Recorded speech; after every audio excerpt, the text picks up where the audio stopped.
Hello everyone, it's been a long time and not much in the ways of recording videos for me for a long time, but I actually missed it a little bit and I've been playing a lot of Magic Arena and it's been going fairly well. Um, I mean, yeah, you can have a lot of different opinions about how the economy of Magic Arena wants, but to me, I feel like I've been able to draft a lot. And sure, you can still only draft with AI opponents, but it's still draft and still fun and a pretty low threshold kind of thing. So since I have 1500 gems right now, and just thought I'd jump into a competitive Dominaria draft because Dominaria is the competitive format. In the draft right now on MTG Arena, and unlike the quick draft, this is best out of 3, so you have sideboards and everything. So let's see how we can do. Alright, yes, we want to spend all those fancy gems. We need to get 4 wins or more to get the gems back, which, you know, I've been able to do with some regularity, so let's see how it goes now that I'm recording. The Blackblade. Now, that's a neat thing. I actually have not, I don't think, played with this at all. But if we first pick it, I feel like we have a better shot at picking up the kind of deck that wants it. Well, what else do we have? Triumph of Girard, I'm not too interested in. Fight with Fire. Well, that is one of the better removal slash end game ending spells in the format.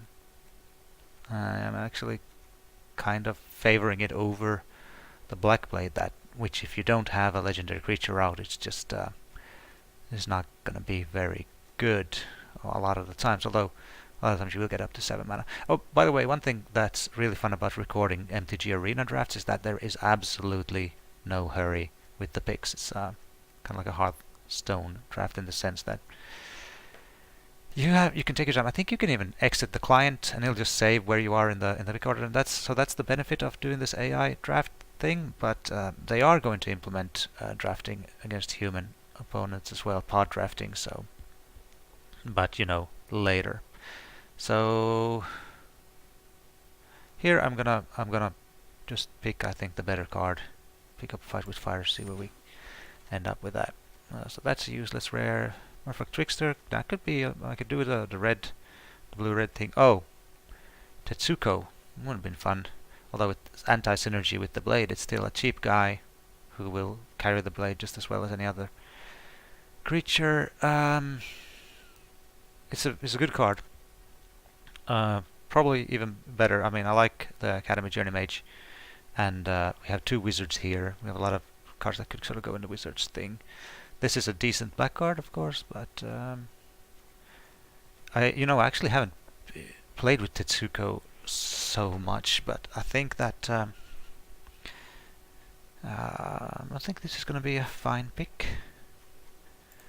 No, I actually don't. I'm not used to verbalizing my picks. I haven't done that in a long time. So now we could go on with another legendary here with Joda.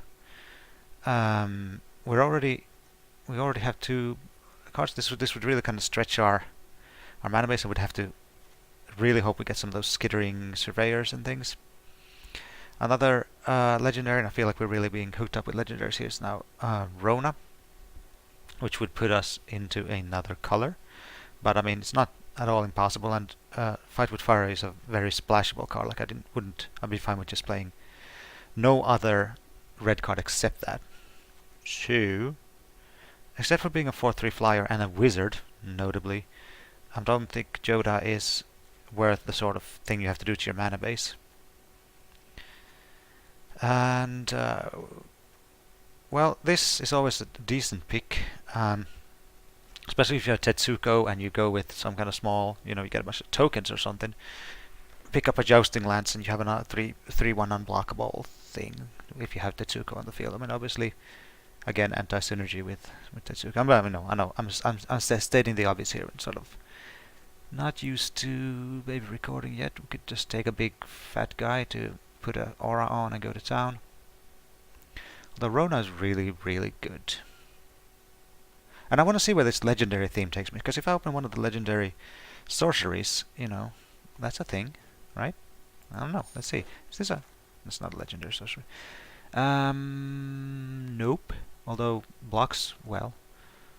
Well, here we have something that goes well with Tetsuka, right? A 2/1, sometimes unblockable, and it's basically the best card. We could also, if we had picked up Joda, maybe we could have thought about Disciple, but I think Relic Runner is an easy pick here.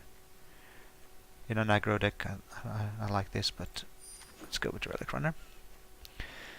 Academy Drake stands out as the best card, sort of off the top here, and I think that's what I'll go with. In the Wizards deck, of course, this is better perhaps than it looks. I don't know. I don't know. This Dominaria is an old format, and everyone knows all the tricks here already. I'm just recording this for the fun of recording. Really, I'm not really trying to explain the format since it's sort of been done a lot already. I'm just gonna have a little fun. Just hang out with me and have a little fun. We have Befuddle here. Well, we do have a bunch of historic things. But how good's a 5/4 vanilla? I don't think it's very good. But this draws a card, it replenishes itself. This cares about stuff. I don't know. Construct could. We're not really seeing that really historic theme going up yet, so I'm just going to take Befuddle here. That's a neat enough trick. Chander's Torment I'm not going to play, but I love me a Skin Witch. I like this guy as well. This works a little bit. Wait, no, Rona only exiles from the library. That's right. When she comes in, she exiles a historic card from the graveyard. So anyway, we'll hope to pick up something that can get stuff back from graveyard. So Windgrave's Acolyte is just all upside. I don't think we want this, but I don't think we want anything else from this pack either. So I'm just going to put this in the sidebar in case we're getting into some kind of artifacts matter nonsense. Yeah. I mean, if we get to be heavy black, we probably won't play that. Yeah, okay, and now I'll take a big fatty. Oh, it's of course better in the blue-white deck, but we're still not heavy black, so we could still get out of that if we had to. What on earth is this just nonsense? Oh, now we pick up Mudrotha, and you know, obviously it's the pick. This means that, well, it means a lot of stuff, but I mean, it's such a powerful card. There's no way I'm not picking that card. It's just I need to think about how we do with the. But yeah, let's not think about that now. Let's just pick Muldrotha and be happy for now. Here we have a bounce guy, which I think is the pick over Wizard's Retort, although I like Wizard's Retort a lot. I do like Wizard's Retort a lot, but this is a 3/2 that bounces, so I just like that way more. And it might be cheaper. I'm not going to play the Tolarian Scholar, probably, and we don't have any other wizards right now. Wait, is she a wizard? Are you a wizard? No, you're an artificer. So, yeah, let's take the Journey Mage. The black card is the Dark Bargain. Could help us with our draws to try to draw the lands that we need, but oh my goodness! Ah, it's like all the partially blue legendaries are just coming to say hey. But here, as much, I mean, you know, earlier on this would have been the pick.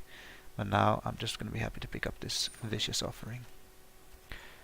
Rite of Belsenlock is going to be pretty good.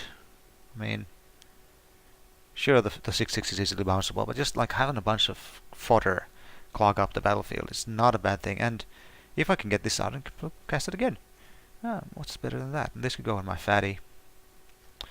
Yep, Will Belsenlock. Get another Vicious Offering. One of the things about drafting these AI things, you get really insane decks sometimes. And while that can feel like, man, these are not realistic decks at all, they're realistic at this meta. And like people you play against will also have these crazy decks, so it's you know, it's fine. I like Arcanist. For one, with the Tsuko, they can be blocked, but also they just get us. What do they allow us? Well, right now we don't have any really high cost instants, but you know, they do help with that. Now Soul Salvage, I want to have one of these at least. I'll pick one Soul Salvage, especially when we have the Windgrace Acolyte and stuff like that, to get stuff back, and then we can get back Muldrotha if it gets killed and stuff like that.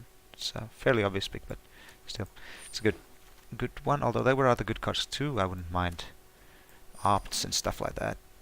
Smooth our draws. That goes in the sideboard. Probably don't play it.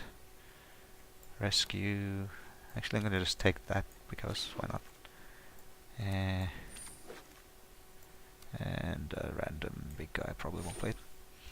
So, Marshall Sutcliffe, not playing that. No. I guess we could pick up a Cabal Paladin. We have all the legendaries. I mean, it's a 4/2. What's the other option here? Like, Diligent Excavator and... No. I mean, I could... Yeah, okay, yeah, I could see myself playing this and milling myself for a little bit to get... feed the Soul Salvage and stuff. Have an early blocker, but I have plenty of early blockers already, so... Maybe marginal. If this was a pod, maybe I'd nab the hate the Men of Benalish, but it's not, so no one's going to get all these other cards. So... that might even come back. Yeah, I'm just going to take the Cabal. Madre de Dios. I don't even know if his death's in the middle of there for real or not. Okay, so remember how we took Navigator's Compass? Huh? Yeah. I'm starting to feel it. Splash at the splash to everything. I mean, yeah, we'll take into Teferi here. If for no other reason than it's like I get another Teferi. I think I have 4 already in my collection because I have almost all of them in Ari, but I might not. And you know, I have 13 Mythic Rare wildcards, so it's not a thing that. Let's just for a moment, let's imagine that we try to look what's in it for our deck here. I mean, the other pick would be Syncopate or Soul Savage. So yeah, we're taking Teferi and show remorse. I'll show restraint. Yeah, whatever. Do we care? Definitely, that ship has sailed already there, and this is just not a card. Do we want another Rona? Is that good, or do we just take the good card, the Blink? And I think here we take the Blink because we want good cards. Just give me all the legendaries, why don't you? So obviously we're playing like 4-color. No, I don't know. Oh my goodness, that's not even so good in our deck right now. But it's just like I feel like there's just. Do we do a bit final parting in here because we're gonna have such difficulty drawing the cards we need? Probably not. What's this then? Draw 3 cards. Maybe we need that. I don't know. I have a bunch of stuff that sort of allows me to pick up my. Now I'll take this over another 5-drop. Oh, I should probably take a look at the curve. Can I do that? I just have to look here. 2, 3. It looks better. I just had accidentally drafted a mono black deck with like 9 4-drops, and that didn't go too well. I mean, I won 4 matches and got 1500 gems back, but still, it wasn't great. Yeah, just take the lance for now. Now I'm thinking probably take that 5-drop there. It's a good card. Whisper, another legendary. Yeah, that works well with the Rite of Belsenlock and stuff like that. So, sure, okay, yeah, that's a thing. What about here? Blah blah blah blah blah blah blah blah. Just a bunch of junk. Pick up that and stick it in the sideboard. Okay, nothing. I'll probably not play Fight with Fire now. I mean, if I splash 2 colors and play the weird compass thingy, then that's probably not gonna happen. Might play a Divest if I get really desperate. Alright, come and hang out. I mean, I won't play you, but you can just...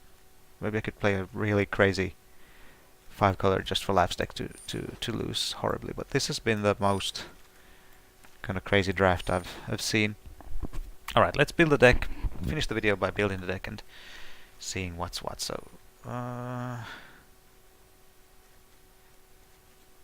me see now here. So I'm mostly blue. Probably won't play the Cabal Paladin. Probably won't play Fire, especially since the kicker needs double. So if we take away the sort of obvious won't play that things, what are we ending up? We're not playing Tolarian Scholar. We probably will play Befuddle because it draws us a card and allows us to sort of stay in the game. Won't play Unwind probably. This would kind of be the deck, right? Except we do actually now want this horrendous thing here. Okay, so that means that something else got to go. Now, right now we are only we're on 1 plains, 1 swamp, 1 plains, 1 forest, and I'm kind of okay with that. We really need that Skittering Surveyor. Go into 2 plains, 2 forests would just be really, really kind of messed up. I mean, one thing to keep in mind is that we have Whisper. We might always mill with Weight of Memory or Windgrace Acolyte. We might mill the Muldrotha. We might mill, well, Teferi, yeah, but that he won't be brought back. One way to get Muldrotha back is have Whisper out, mill Muldrotha, get her back with sacrificing like dudes from Right or whatever. So I don't think this is a sort of a Stronghold Confessor deck, although he's just a relatively good guy, but I think Stronghold Confessor is one of the first ones I'm looking to sort of get rid of here. You could make a case for dropping... I mean, you could make a case for just saying, hey, look, don't play Teferi, that's just too hard. But on the other hand, if I do play Teferi, I kind of win the game. No, do I? Do I even do that? Is he worth... I mean, with the thing of Muldrotha, I can get Muldrotha onto the battlefield other ways than... yeah, let's drop Teferi. He's not even... who cares about him, right? No one. So then what we could do is... I want to play Teferi. So the question is, like, do you rather play Teferi or Muldrotha? And I think Muldrotha in Limited is the superior card. So do I just play it like this? Let's see what else I have in the side here. And then if I play it like this, do I need this silly Navigator's Compass anymore? I don't. And so then I can put Academy Journey Mage in, which is a really good card, which I don't know what it was doing in the sideboard. Alright, so I'll go down to 7 swamps, 2 forests, 8 islands. Now what could possibly go wrong? See you in the first match.